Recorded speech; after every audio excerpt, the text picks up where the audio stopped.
होलाष्टक क्या होता है? क्यों माना जाता है होलाष्टक अशुभ?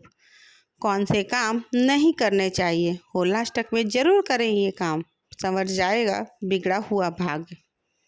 होली से 8 दिन पहले की अवधि को होलाष्टक कहा जाता है। होलाष्टक 2025 का शुभारंभ 7 मार्च से होगा और इसका समापन 13 मार्च को होलिका दहन के साथ होगा। यह अवधि अशुभ मानी जाती है क्योंकि इन दिनों सभी ग्रह क्रूर अवस्था में होते हैं। 8 दिनों में कोई भी शुभ कार्य जैसे विवाह, मुंडन या गृह प्रवेश नहीं किया जाता है। नमस्कार दोस्तों, आप सभी का हार्दिक स्वागत है हमारे चैनल में। आज इस वीडियो में हम जानेंगे होलाष्टक के बारे में। होलाष्टक को क्यों अशुभ माना जाता है और इस दौरान कौन से ग्रह क्रूर हो जाते हैं, और होलाष्टक की ज्योतिषीय मान्यता और इससे जुड़ी पौराणिक कथा।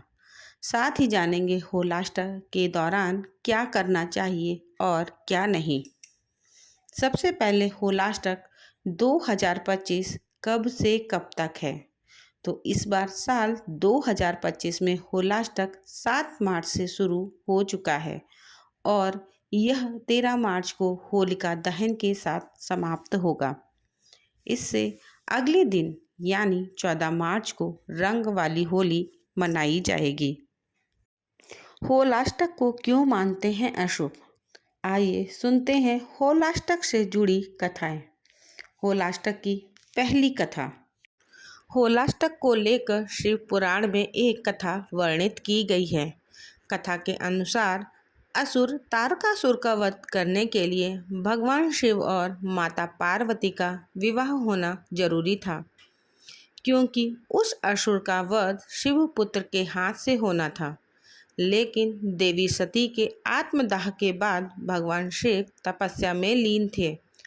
तब सभी देवताओं ने भगवान शिव को तपस्या से जगाना चाहा। इस काम के लिए कामदेव और देवी रति को बुलाया गया। इसके बाद कामदेव और रति ने शिव जी की तपस्या को भंग कर दिया था, जिससे भगवान शिव क्रोधित हो गए और शिव जी ने अपने तीसरे नेत्र से कामदेव को भस्म कर दिया। जिस दिन भगवान शिव ने कामदेव को भस्म किया, उस दिन फाल्गुन शुक्ल पक्ष की अष्टमी तिथि थी। कामदेव प्रेम के देवता माने जाते हैं।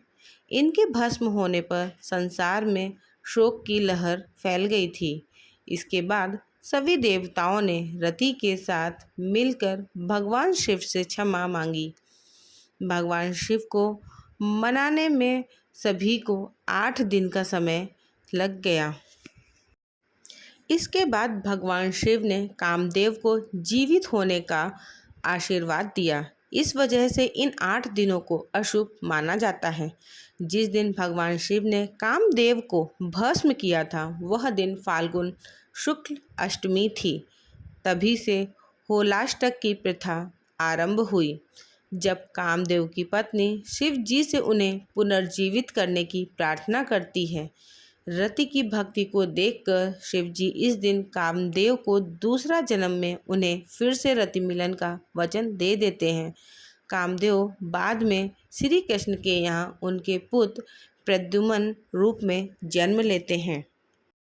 होलाष्टक की दूसरी कथा के अनुसार विष्णु भक्त प्रहलाद को उसके पिता राक्षस राज हिरण्यकश्यप ने अपने पुत्र की भक्ति को भंग करने और उसका ध्यान अपनी ओर करने के लिए लगातार 8 दिनों तक तमाम तरह की यातनाएं और कष्ट दिए थे।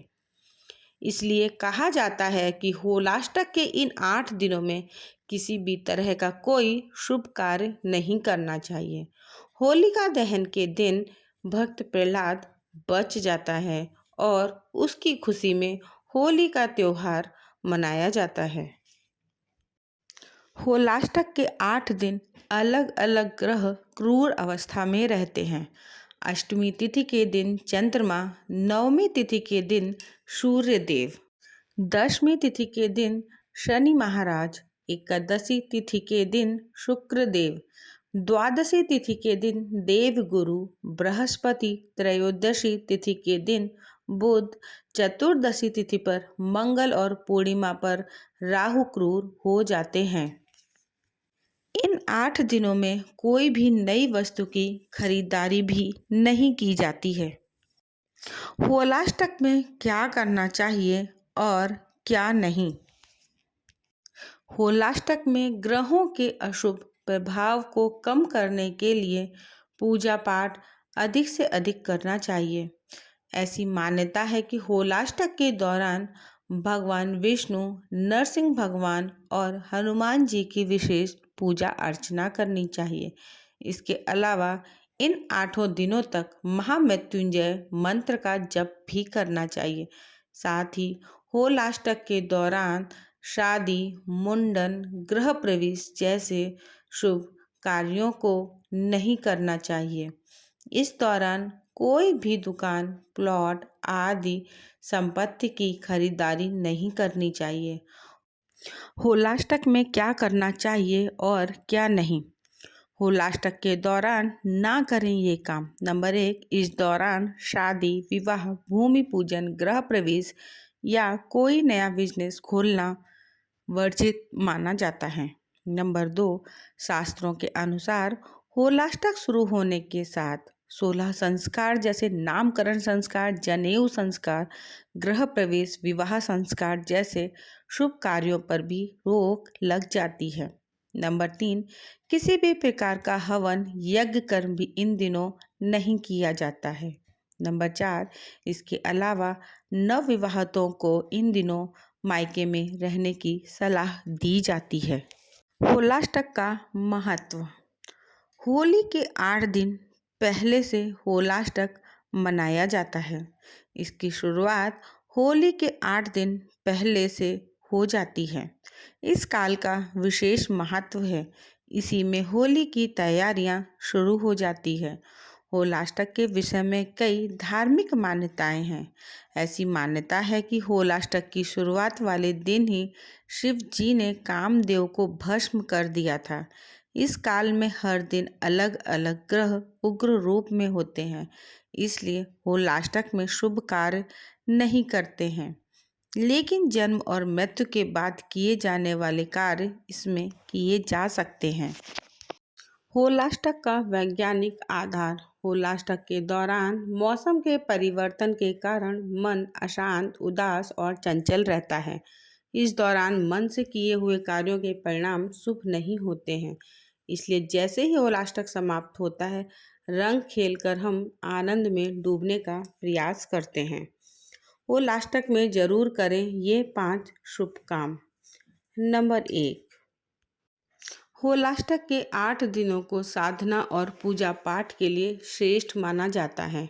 इस दौरान विशेष रूप से हनुमान जी, शिव जी और विष्णु जी की पूजा करना शुभ फलदायी होता है।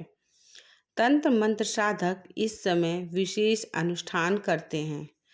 तीर्थ यात्रा, दान पुण्य और मंत्र जाप करने से सकारात्मक ऊर्जा का संचार होता है।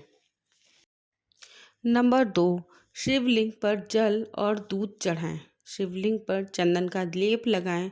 बिल्व पत्र, धतूरा, आंकड़े, फूल और से श्रृंगार करें। ओम नमः शिवाय मंत्र का जप करें। नंबर 3, हनुमान जी के सामने दीपक जलाएं और ओम रामदूताय नमः मंत्र का जाप करें। हनुमान चालीसा और सुंदरकांड का पाठ करें। होलाष्टक होलिका दहन के बाद खत्म होता है, तब तक अपने इष्ट देव के मंत्रों का जप करना चाहिए। माता पिता और गुरु से आशीर्वाद लेकर दिन की शुरुआत करें। नंबर 4, घर के मंदिर में बाल गोपाल का विशेष अभिषेक करें। माखन मिश्री के साथ तुलसी चढ़ाएं। भगवान विष्णु और माँ लक्ष्मी की पूजा करें। ओम नमो भगवते वासुदेवाय मंत्र का जप करें। नंबर 5, होलाष्टक में मांगलिक कार्यों के लिए मुहूर्त नहीं रहते हैं, लेकिन ये समय साधना और भक्ति के लिए अत्यंत श्रेष्ठ समय माना जाता है। दोस्तों, आपको यह जानकारी कैसी लगी? यह तमाम जानकारी जन रुचि को ध्यान में रखकर दी जा रही है। ज्योतिष और धर्म के उपाय और सलाहों को अपनी आस्था और विश्वास पर आजमाएं। वीडियो का उद्देश्य मात्र आपको बेहतर सलाह देना है। इस संदर्भ में हम किसी प्रकार का कोई दावा नहीं करते हैं। दोस्तों, वीडियो अच्छी लगी हो तो लाइक करें और अगर आप हमारे चैनल पर नए हैं तो चैनल को सब्सक्राइब ज़रूर करें और कमेंट बॉक्स में हर हर महादेव ज़रूर लिखें। धन्यवाद।